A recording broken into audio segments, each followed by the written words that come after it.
I still can't believe how fast this tournament has come and gone. I mean, we're at the finals already, and it's not even 3 o'clock yet.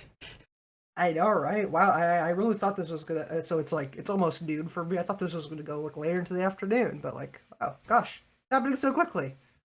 Yep, a nice easy day for us. This is just wham bam. Our finals is going to be Prackalakin versus GameGromp in a very similar match to the semifinals that we just shown.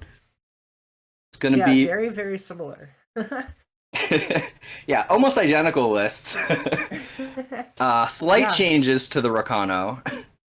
yeah. So this Recon list has 4 Gem Blazer Cannon, which I feel like is pretty significant here, just because the combo deck great at killing isn't great at killing attachments like Gem Blazer Cannon. There's also more Finest Hour, which is pretty interesting, and there's no Olins, so all of that will kept in mind. Yep, and no steps either. So No steps, the true. sites are gone. Yeah, so we've got two pretty interesting hands here. Both are a little bit. I would say neither is like incredible, but both seem really solid. A lot of interesting stuff going on here. It looks like Game Gromp does have 2 Furious Magnaventures gonna be hopefully able to play. They need one more power. Like, Yeah, interestingly, they discarded a power to get a power, rather oh, than, really? Oh, shoot, really interesting. They must feel very confident they're gonna find another power then. or they just Yeah, really value those torches, they which may just really value those torches. That is true. is certainly respectable. Lunar Claw here is going to clean up Terrius. And Okay. then, do we see? No. Okay. So, interestingly, they're just going to give up the claw. They don't care about blocking the paladin, and Stayer's Eyes goes into the red zone. Yeah, I mean, I think the claw doesn't really do a ton anyways, and I blocking seems like kind of a risky proposition. Look at that! It's a banner. The power. They never didn't have it. Yep. And are we going to see a Magnaventures come down and maybe just pop I an sure would. Aegis? I sure would. Yeah, Yeah. popping the Crown Watch Paladin 8. Um, yeah, I think that's fine. It does kind of run into 2 hour like this Torias is kind of like you can't like What I was thinking was like, oh, you like pop the first the Torias Aegis and then you like stun it next turn. But wow, this pumped Lunar Claw is gonna eat the Furious Magnaventris. Wow, it's not often Brutal. you see a Lunar Claw take down a Magnaventurous, but when it does, man, is that a blowout. That's Warcry for you. Crown Watch Paladin really lifting its weight. And we see Gavel's Insight left up instead of playing the 1-1, and it is going to save the Crown Watch Paladin, at least from the first torch. Um, Interesting. Okay, I like this play from Game Grump right there. Like going after the Crown Watch Paladin first, see if there's a trick, and then going after the Torias. They're just gonna kill the Paladin. yeah, and I think that's why we didn't see the Terias Aegis being popped, because he had the second Lunar Claw that was going to be. Right. Yeah, that's pretty heads up. That makes sense. Imagine sort of done that. Yep. That's a draw. But we're gonna go for Helena anyway. Yep, Um, it's a little safer. It guarantees that the armor is gone, and that way you get the finest hour in your back pocket for when you need it. Absolutely. Magnaventures comes in. We could double block, but without having finest hour up, it's a little scary. Yeah, So, it seems kind of like low upside, high risk.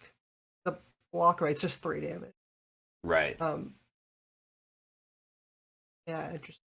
Styles Eyes. It's a Warcry Styles Eyes. Wow, I really thought this was going to be lifesteal, but we are, looks like, getting a power. And Priestess to the Interesting. bottom. Yeah, that's interesting. Going for an all-out attack. Maybe they just feel like they don't need the Crown Watch tactic or something. I don't know. Maybe they wanted the Scout to try to improve their future top decks for something like their own Magniventress or whatnot, right? Oh So wow. Okay. here we didn't play a power, and the Didn't use the finest hour. well, we couldn't use the finest hour because we didn't Oh. play power. Oh, we're tapped out, right? But yeah, the Helena Oh. trading for a Stairs Eyes, that does not seem good for Prack. Yeah, I'm not sure what happened there.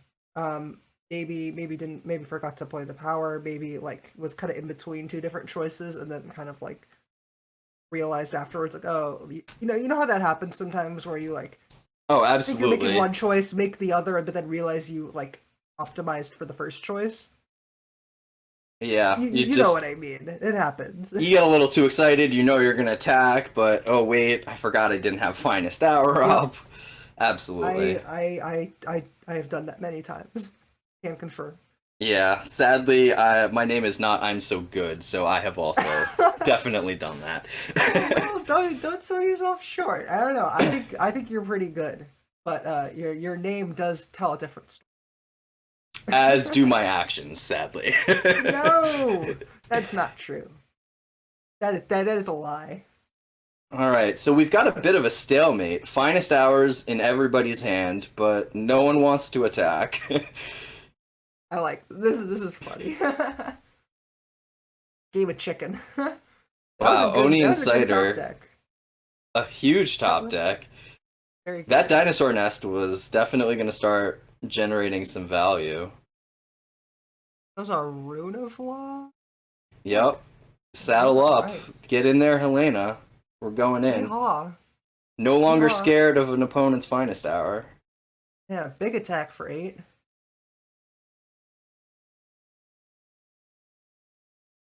Wow. So being at 6 life for GameGromp means that either flyer for Prack is lethal plus the finest hour. Yeah, so interesting. Oh, that's a Ooh, good draw. Runelaw is huge here.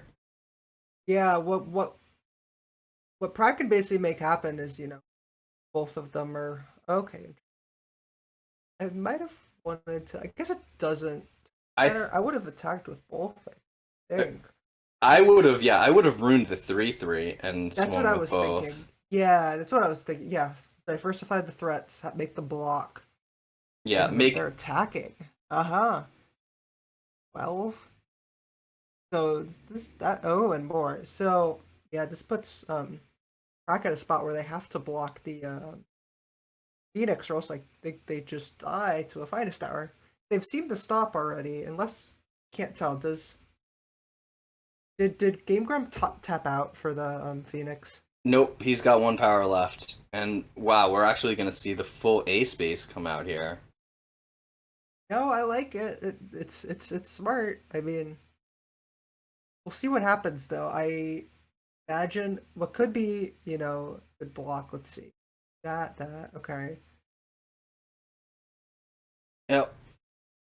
Okay. These are all the blocks that make the most sense. And now the finest hour is probably just going to trade with the other finest hour, I would imagine. Probably. I think I almost wonder if I'm Game Grump if I would just not play the finest. Yeah, it doesn't I really wonder. do a ton to even play it. It doesn't change any kind of lethals. It doesn't threaten It would lethal. if you played it on the Phoenix, it would keep the Phoenix alive. Or if you played it on the or you it would try to, right? So yeah, what's good? Yeah, they're gonna just trade. Um. Oh, interesting. Okay, that makes sense. Okay, and now we see pretty close boards here. Everybody's at 6. Helena's on every side. But that Yeah. Helena is bigger than the other one now. We see the chump. That forced chump, wow, if we don't get an answer to a flyer here, it's Oh over. wow. Yeah, brutal, huh? Close game, but again, as every match in this tournament has been, fast and furious, just everybody coming in the red zone. Yeah, definitely fast, but also at the end there, really kind of like slowed down a little bit. As players in these kind of aggressive matchups, like once you get to that point in the game, you have to make a lot of really important decisions in a short time period. So each individual decision is further scrutinized, and as a result, like you get these really intense, slow moments. Kind of like you have this ramp up, and then like slows down, and then you have a crescendo to the finish. I really like proactive matchups for that reason. They have an ebb and flow to them that's really interesting.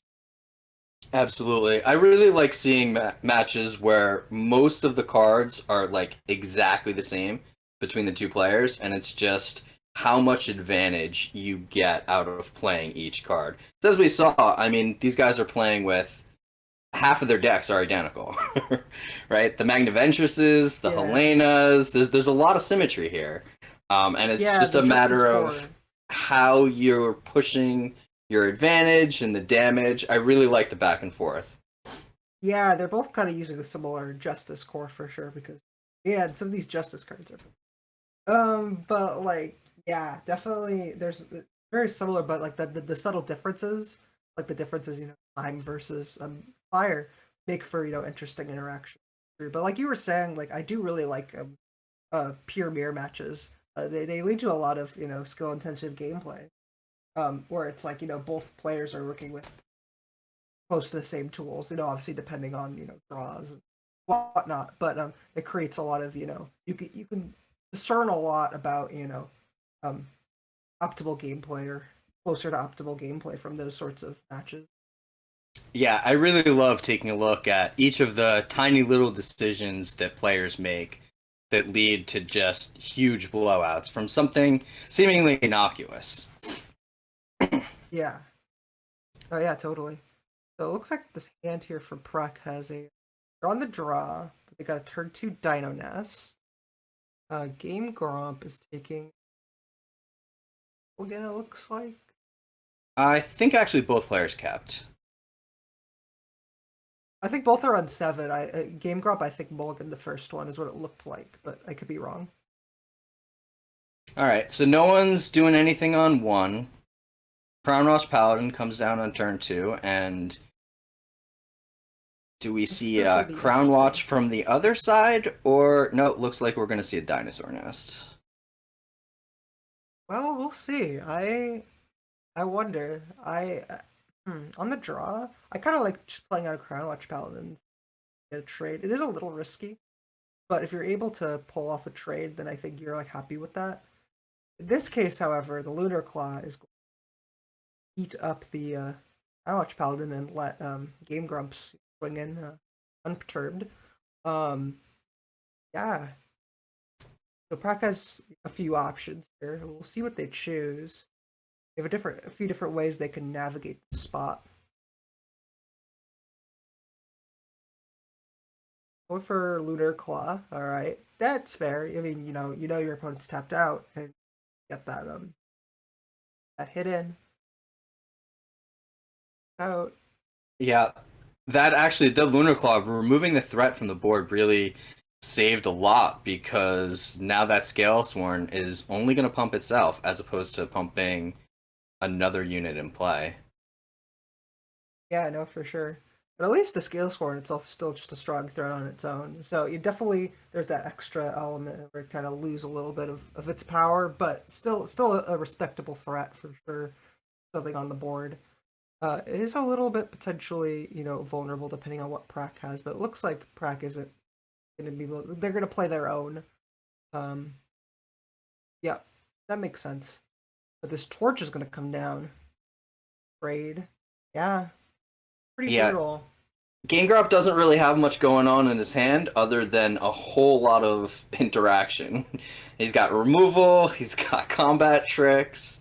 Meanwhile, Prac is just kind of stuck playing one card at a time. Yeah, Game And Grump is kind of playing, kind of doing a Voltron right here. Like this is my one unit, and I'm sticking with it. yeah, and you know what? Not only is that Scalesworn growing, but whatever on top of his deck now has 3 war card triggers as well. Yeah, there's a giant unit coming off the top at some point. Okay, I like this sequence. so This is good sequencing. I like this. the Desert Marshal's gonna ambush the weapon. while also silencing, but then goes down to the torch. Yeah, because I think Prackalakin didn't want to block, right? Or they weren't going to block with this Marshall, but like with the relic weapon attacking, it's pretty free to just kind of throw it down there. And then Sure, and yeah. then I mean, you they got to baited deal out the 3 torch. damage to the face too, in addition to getting rid of the weapon. It's So true. I like that. Heck yeah. Yeah. Just play the Star's Eyes out, no discarding. Makes sense. That Oh is my a god. huge Inferno Phoenix. That Inferno Whoa. Phoenix. Wow. 4 war cries. I was wrong, not 3. And Oh that is a boy. monster in the skies. Well, I will say we do have a Helena now. Who can, plus with the Gavel's insight, block the Inferno Phoenix, but that Finest Hour in GameGromp's hand, stop that. I'm Oh, guessing that has to be Prackalakin's, last hope, right? sure. I mean, you have to get rid of the Phoenix, right? The Phoenix is just. Oh no. Jumping. Interesting. Maybe they smell the Finest Hour.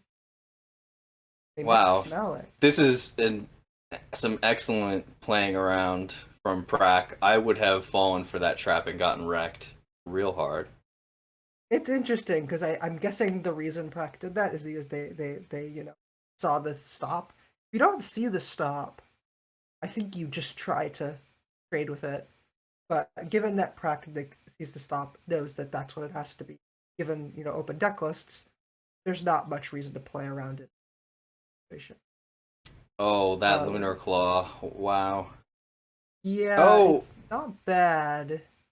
Uh, you get to gavel and save it, but left the block and the finest hour is gonna you know save the unit, and so Proc then has draw left. I mean, I guess they can get Flyer to chump off of the dino off of one of the dino nest. so interesting to keep the Iron Priestess back, because there really weren't any profitable blocks on the Iron Priestess. I think I would have swung in with that as well. Oh my! Wow! Did you look at that? Wow, was that off Javen, the Desert Oh yeah! Marshal? Oh Woof! yeah!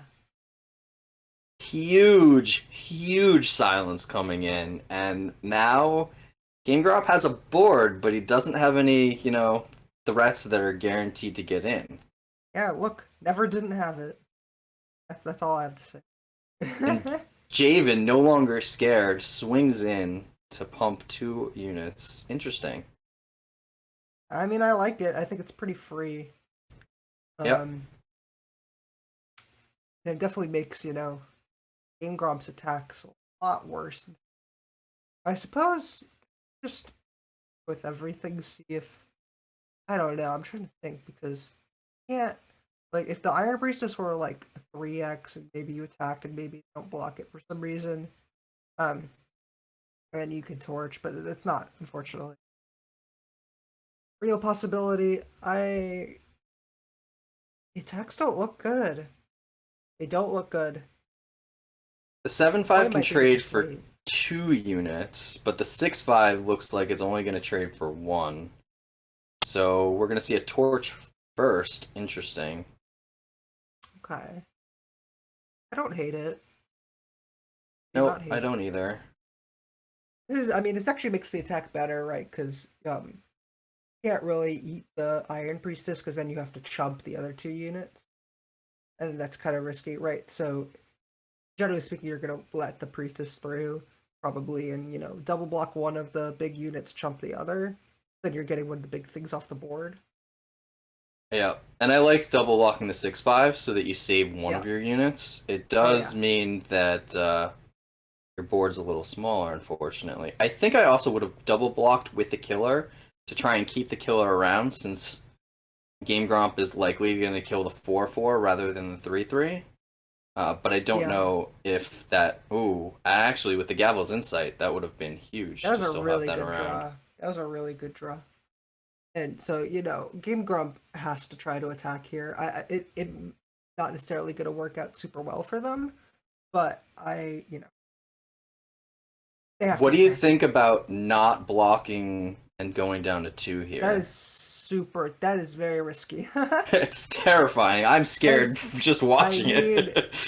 maybe Prac realizes like, oh, look, if they don't have it here, then I get to play Lunar Claw, um, and potentially, I assume, I guess they use their power. So yeah, a little risky. Wow, and because we took that risk, now we have to block We have to, here. yeah, we have to trade off on. Yeah, not ideal. Does the weapon come down? I feel like you're gonna hold the weapon, yeah. All right, wow, and Wow. GameGrump pulls it out. What a game. Wow, that was a wild ride. That That was was absolutely that wild. was much more of a slog, I feel like, than we're used to. These other matches have kind of been like wham bam, a million damage in the air, and that was really, you know, a, a lot of small edges adding up to an eventual win. Yeah, it was interesting because like it was kind of hard. So we had GameGrump really applying a lot of pressure, but then Prackalakin was able to stem the tide and kind of get things into not quite equilibrium, but like closer. The game really kind of moved to a much slower phase as resources were being traded for a while, and it created like a weird, interesting board state where things weren't going at lightning speed like they usually do, and we kind of were waiting around seeing what people were top decking. Overall, it led to a very exciting game, but definitely different than some of the lightning quick games that we've. Yeah, Prac did a very good job of stabilizing with seemingly not many resources. It just seemed like GameGrop started with all the answers to everything that they needed, and then all of a sudden, Prac just used the Dino Nest to kind of chump and stabilize and eventually get to a spot where GameGromp just couldn't attack for a little while. Yeah, I felt like Prackalakin did a good job like just understanding what to prioritize in those situations. Understand like what can I afford to play around now, what can I not afford to play around now, and like what like I imagine that they did a pretty reasonable job, be thinking a few steps ahead and be like, how is this gonna play out? What do I need to do to get myself into a stabilizing situation? And I think they did a pretty commendable job overall doing that. Yeah, Game Grump, eventually had enough tools to get there. But Prackalakin put up a good fight. We're heading out into game three. It looks like Game Grump is on the play. all right. And with these hands, nothing too quick coming out, but everybody's got all the power they need. And Yeah, did Game Grump go down to 6? Is that what I saw? it does look like Game Grump went down to 6, yeah. Yeah, yeah. But I will say Prackalakin's hand looked a little bit well, it looked a little bit like it didn't have much staying power, but they did just draw a Lunar Claw, which helps, and they drew Javon. So they definitely started to have more than enough staying power now. Yeah, so they're going to go in for the attack, and then interesting to see whether they attack. They're going to hold back the Priestess. I respect that. That makes sense. I imagine that Grump is incentivized to just torch it. No, they're just going to pass. Interesting.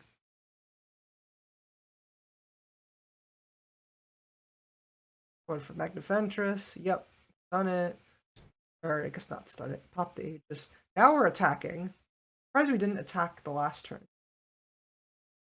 I don't mind holding back the last turn. This turn, though, I think attacking is very dangerous because blocking with the Magnaventures is not ideal if the 2-2 attacks into you, because that would pretty much signal a Finest Hour Torch.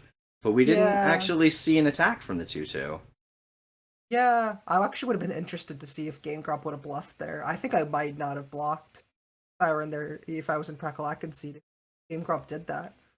It would have been interesting, kind of a bluff attack situation. And there, Stairs Eyes with no discard. I think Just that's to get a fine here. flyer into play. Getting a flyer is good. Flyers do stuff. Makes Yep, for sense. sure. What do we think about... Oh, we're going to Finest Hour to kill her? That's interesting. Huh. I don't hate it. I don't hate it. Um, at this point, it just seems like um, Prackalakin has just like infinite pressure right now, so it makes sense. Yep. And Yeah, I think without a that's gonna harsh be it. roll in Game Gromp's deck, Oh, it's and this one's the over. torch to the face, and that is it. Prackalakin takes down TNE Expedition event. Yeah, Congratulations. congratulations to Prack. Takes down Rakano. And so we have a new king, albeit temporarily. Only for now.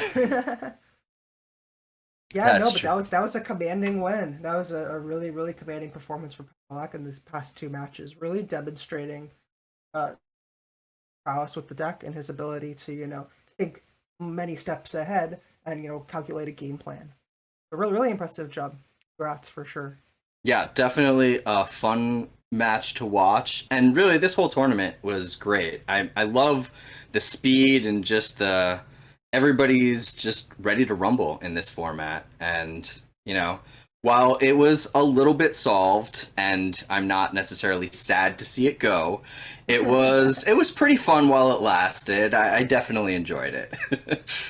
Yeah, it's kind of a nice, like sunset to this format, and we're gonna get a lot of new cards. But I overall really enjoyed this format. I know some people maybe don't necessarily like the Rakano deck, or maybe don't like TJP. I really like those decks. I like this format, and there's definitely a lot of room to innovate, as we see Ombre deck.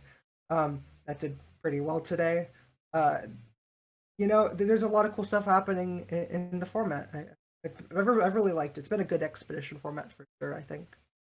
Absolutely. Well, I am excited to see what everybody brings next week for our final Throne tournament series without the new set.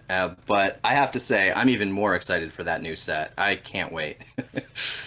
Yeah, no, it's gonna be exciting. There's gonna be a lot of new stuff, and yeah, the Throne tournament, very very exciting. I really like Throne, so I'm looking forward to bring some new decks. I've already got some stuff I'm working on, so it's gonna be fun. The TNEs and the Open. There's gonna be a lot of new ground to explore. It's gonna be exciting to see what the best deck builders and minds in the game come up with.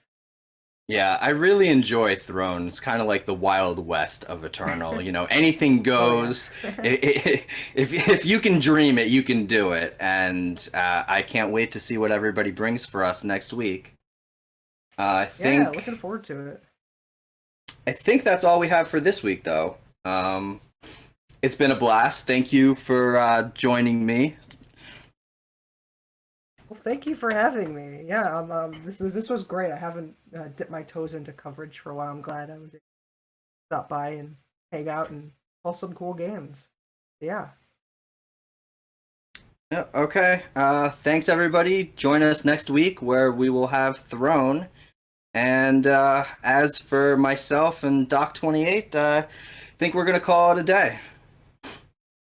yeah. Thank you everyone for stopping by, and we will see you next time. Bye.